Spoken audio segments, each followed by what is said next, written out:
Hi, this is Mrs. Brode, and today we are going to talk about dividing polynomials again.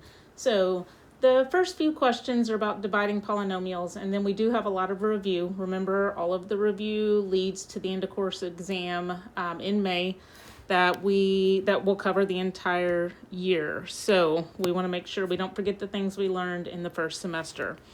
So we're going to look at number 1. It's 9y plus 12 divided by 3. So really what that means when you see the divided by 3 is that each of the terms in the numerator are divided by 3. So 9y divided by 3 plus 12 divided by 3. So then we would just do our math. 9 divided by 3 is 3, and then we have that leftover y in the numerator. Nothing left in the denominator. 12 divided by 3 is 4. So there's nothing else we can combine, so this would be my final answer. All right, so same thing with number 2. If we break it down, it would be 16a divided by 4 plus 20b divided by 4. So if that's easier for you to look at, then you might want to separate it out like that each time. So 16 divided by 4 is 4, and we have that a left over. 20 divided by 4 is 5, and we have that b left over. A and b are different terms, so that would be our final answer. So you do need to be very careful when you're dividing by a negative, because that negative goes to everything. So if I was to break this down on number 3, I would have 27r to the third divided by negative 9r. And then I would have, you could either say plus a negative, or you could say minus 18r squared, because of that right there, divided by negative 9r, minus 36r divided by negative 9r. So again, let's do the math. We've got 27 divided by negative 9 is negative 3, and then we have to use our rules on dividing exponents. We've got r to the third divided by r to the first, so we would subtract those, and we would be left with r to the second in the numerator. Now, if you look here on the second part, if it's minus, that minus really belongs to the 18. A negative divided by a negative, and this is where people make their mistakes, a negative divided by a negative is going to make a positive 2. And then we can see r squared divided by r, which is really r to the first. If I subtract those, 2 minus 1, we're going to be left with 1r. Same thing with the last part. The two negatives are going to cancel each other out. 36 divided by 9 is going to be a positive 4, and then my r's are going to cancel out, so I would not have a variable on that part. So this goes back to understanding what happens when you divide exponents, that you're really subtracting the exponents from each other. All right, so for our last problem up here, and if you don't want to write it out, if you can visualize that negative 2p 2q divides by everything, then you don't have to write it out. But I do think sometimes it helps to see it broken down into pieces. Remember, this middle part will be a negative divided by a negative.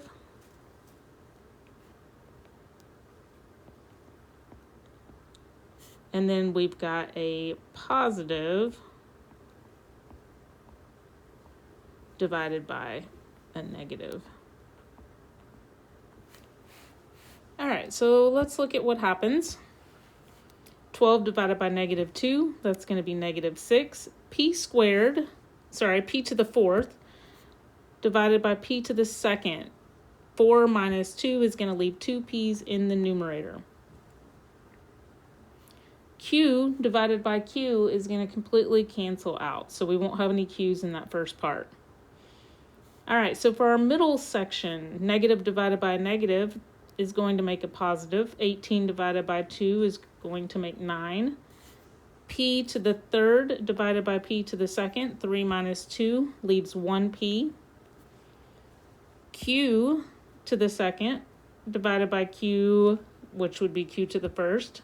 2 minus 1 leaves 1q. So that middle part would be 9pq. Then we've got, in the last part, we've got a positive divided by a negative. So 18 divided by negative 2 is negative 9. You can see here p2 divided by p2 will cancel out. And we've got q to the third divided by q, which would be 3 minus 2, or 3 minus 1 again. That would leave us with q squared. None of these are considered like terms, so that would be my final answer. So that's all there is to the dividing polynomials again. Now we're going to go into some review. So number 5 says, what is the range of the following function f of x equals negative 4x plus 3 when the domain is negative 2, 1, and negative 3? So remember that the domain is all your x values. We're looking for all the y values. And remember that f of x does mean y equals. So I need to figure out what is f of negative 2, what is y when x is negative 2, what is f of 1, and what is f of negative 3. And to do that, I'll just plug it into this equation. So negative 4 times negative 2, which would make a positive 8, plus 3 equals 11 for f of negative 2. For f of 1, negative 4 times 1 is negative 4, plus 3 makes negative 1 for f of 1. And then for f of negative 3, negative 4 times negative 3 is a positive 12, plus 3 more makes 15. So we would say that our range is 11, negative 1, and 15, or if you want to list those from least to greatest, you can too. That's fine. So remember that range is all of your y values, domain is always your x values. So then on this part, find the domain and range of each function. So you can see that on number 6, these are discrete points. So for the domain, I would just list all of my x values. So this one right here is at negative 7, negative 3. Notice I separate them by commas because they are all discrete. They're all separate points. 0, 2, 4, and 6. Those are all my x values. For my range,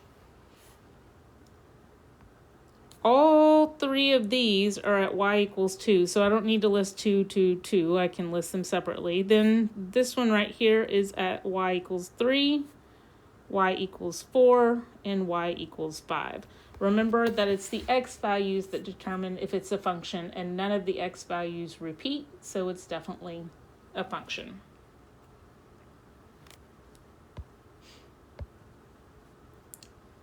All right, so here we've got a line segment. I like to go ahead and write the ordered pairs. So this is at negative 6, negative 1. And 1, 2, 3, 4, 5. This is at 5. Looks like 5, 6. So for my domain, it goes from negative 6 all the way up to positive 5 with a closed circle on the left, which would be less than or equal to, and an open circle on the right, which means that 5 would not be included in that point.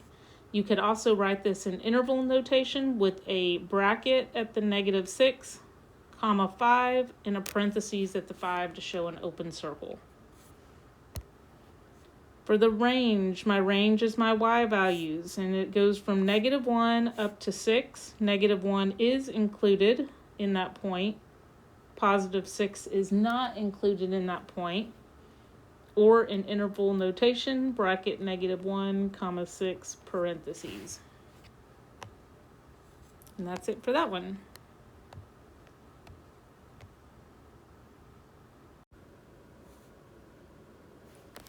So now we're going to look at the back side, number 8. The owner of a bookstore recorded the following information from last week. He's got the number of customers and the amount of sales. What is the equation that describes the relationship between the number of customers and the amount of sales? So the first thing that you could do is you could go to stat in your calculator and you could type all of your number of customers into your X or your L1 and all of your amount of sales into your Y and do stat calc number 4 and look at what your equation is. Or we could just look at it from here and we can see that we've got an increase of Y value of 20 and an increase of X value of 4. So we would, to find our slope, because we want it in Y equals mx plus b, to find our slope, we would do Y over X, which would be 20 over 4. And so our m would be 4. And then we need to figure out if anything will be added or subtracted.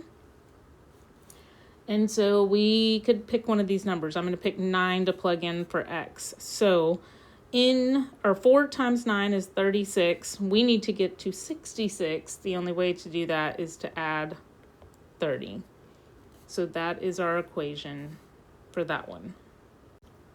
So number 9 is a review, of scatter plots. A science experiment involved hanging objects of various weights on a spring. The graph shows how much the spring stretched with various objects. And so let's just make a little table of our X and Y values, and then we can go to stat to find this. And so I'm going to make a table of our X and our Y.